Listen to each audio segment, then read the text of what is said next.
6 months ago, Henry True moved from Chicago to New York to pursue a career as a musician.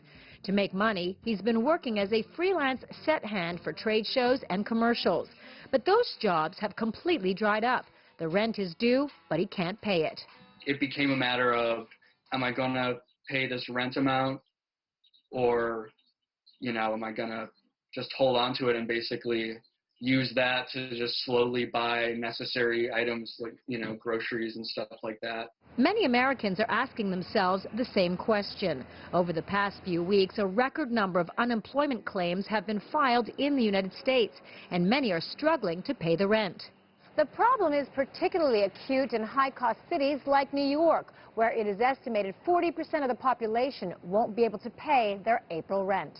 The state has enacted a 90-day moratorium on evictions, but the worry is what happens after that. Eventually, if nothing is done for these tenants with rent, and these tenants are unable to afford the rent in the future, eventually the outcome would be these tenants would get evicted. A bill is being considered in New York that would give tenants suffering under COVID-19 an exemption from having to pay rent for 90 days. It would also provide mortgage relief for affected landlords.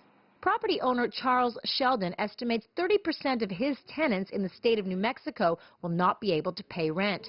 He says he's willing to negotiate with them, but with $150,000 a month in mortgage payments, there can't be relief for tenants without relief for property owners. The income that comes in is what we end up paying our employees with, what we pay our mortgages with, and when we pay folks to maintain their structures while they're living in them. And you even have more demand now because you're in there 24/7.